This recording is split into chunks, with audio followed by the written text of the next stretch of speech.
So in this section, we'll look at group relative policy optimization, GRPO, and its unbiased variant, Dr. GRPO. So GRPO is basically proximal policy optimization for LLM alignment, but without a critic. So the baselines are computed from a group of sampled completions for the same question instead of a separate value model. So we'll walk through all the details. So the idea of GRPO was first introduced in the paper DeepSeek Math, pushing the limits of mathematical reasoning in open language models, which was a paper released by DeepSeek AI in 2024. So let's start from PPO. In PPO, we want to maximize this particular objective, which is you're sampling questions from your question data set, and your outputs are being sampled from your last iteration's policy, and you want to maximize this surrogate objective, and this surrogate objective is the minimum or of two terms. One is the probability ratio times the advantage, and the other is the clipped probability ratio times the advantage. And this probability ratio is the probability of sampling outputs from your new policy with respect to the old policy. So there are various parts in PPO in terms of the models. So you need to have like a SFT model that needs to that you need to train on some reference data set. The other is the policy model, and the third is the value function, which is used for computing of the advantages. These advantages are calculated using by applying the generalized advantage estimation estimator. So it utilizes an uh, it utilizes the rewards as well as the learned value function v of phi.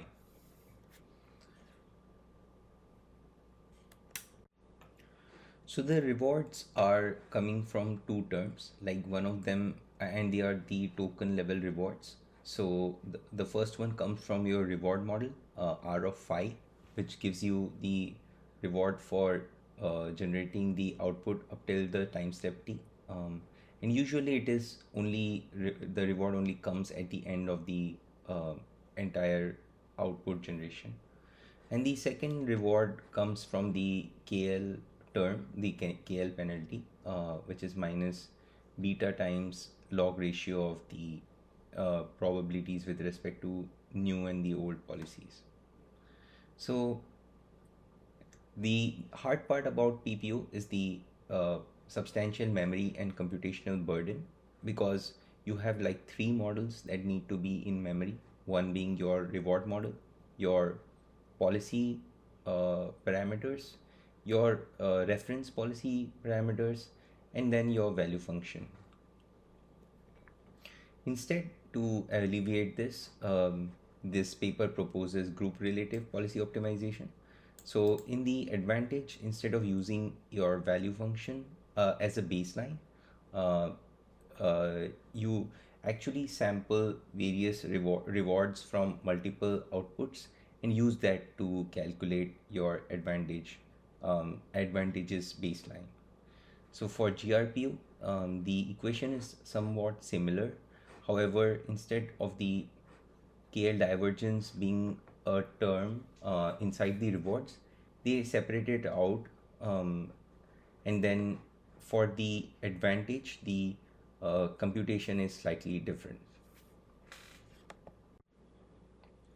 So for the KL divergence, they use the KL penalty term using the estimator from Schulman 2020.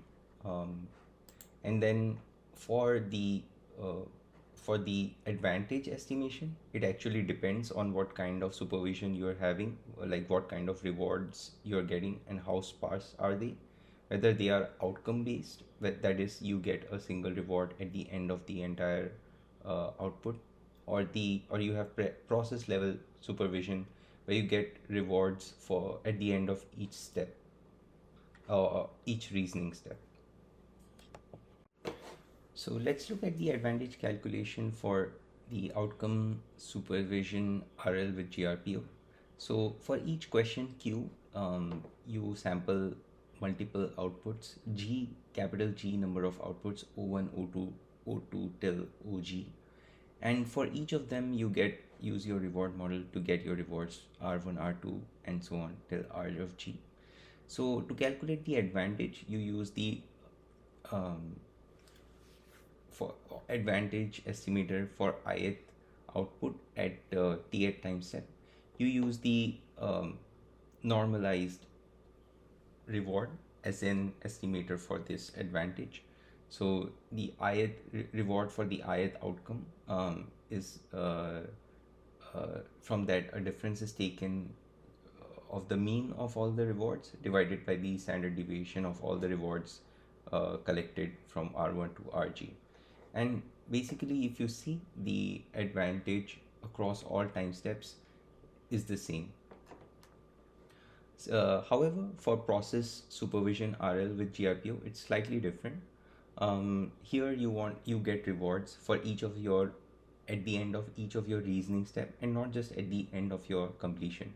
So if Q was your question and there were G sampled outputs from O1 till OG, each output had a sequence of reasoning steps. So the index let them have these indexes 1 till k1 be the indexes of the position where the reasoning step ends for. So the first reasoning steps ends in this index, and the last reasoning step ends at this index, where k1 is basically the number of reasoning steps in the first outcome, the output, the and similarly kg is the number of reasoning steps in the gth output. So basically all of these indexes, the rewards at each of these indexes are normalized, where it is like the R index J, uh, just subtract the mean and divide it by the standard deviation to get uh, you a reward which is normalized with zero mean and unit variance. So now the advantage that you calculate, since there are multiple intermediate rewards, so it's just like the similarly to returns, as returns to go, you just sum up all the reward normalized rewards from that time step onwards to calculate the advantage for any ith output at T8 time step.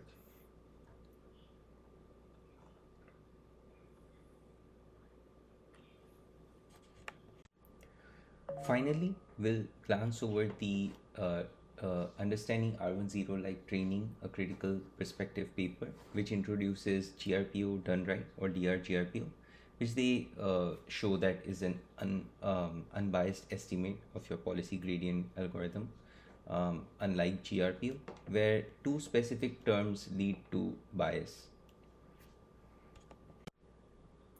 So in this paper, they hypothesize that the reason why the sequence length of generations increase in this LLM pre-training techniques, including GRPO, is not because of an inherent improvement in the reasoning capabilities, but is also associated with the bias in the optimization process. So if you look at the objective, they they say that the 1 by mod of length of output term as well should not be present, as well as the division by the standard deviation of the rewards in the advantage calculations should also be not present, each of which leads to bias.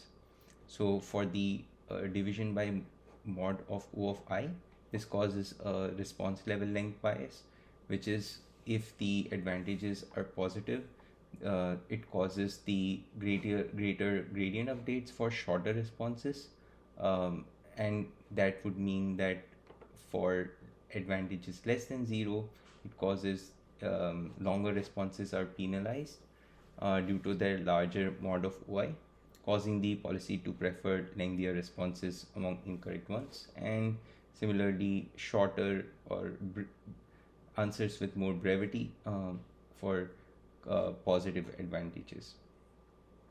Now, dividing by this standard deviation causes a question level difficulty bias. So, for questions which are really easy or really hard, almost across the samples, they would have like very similar scores, like close to 0 or close to 1.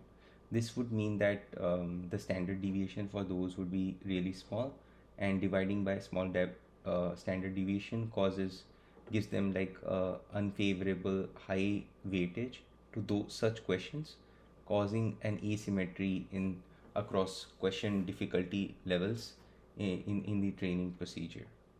So to elevate with both of these problems, they derive the unbiased estimator from policy gradients for the Dr. GRPO, and they say that these two terms should not be present in the objective as well as the gradient calculations. So, for detailed derivation of the policy gradient equation, please kindly refer to the video on policy gradients in the same playlist.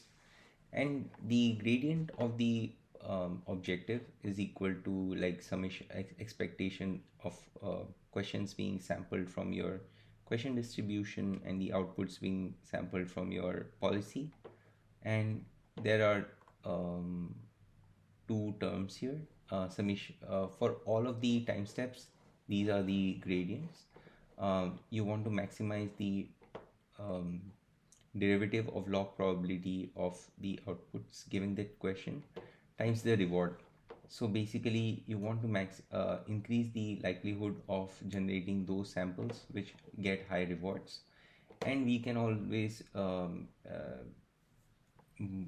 subtract a baseline from that rewards, not exactly rewards but returns to go, and that baseline just needs to be a function of your state and not the exact tth token output, or basically your action at that time step, since the expected gradient for like the expectation of the term baseline times this is 0, so adding this term doesn't change your gradient but rather just reduces the um, variance by still being the entire term is an unbiased estimator of the term without the baseline. So now, as you see here, there is no term of 1 by mod of OI, and similarly for baseline, you can use the mean of the generations across various the rewards across various generations as a baseline, and that would give you an estimator for your advantage which is equivalent to your GRPO but without the standard deviation term. So basically that's how they derive that for like an unbiased version of GRPO, they don't include that 1 by mod of OI term, and similarly in their advantage calculations they remove the division by standard deviation across various generations of the same question, rewards of various generations across the same question, and they used a PPO style clipped surrogate objective uh, for the ratio of the which includes like a ratio of the probabilities times advantage and a clipping of the ratio of probabilities times the advantage as part of the objective function.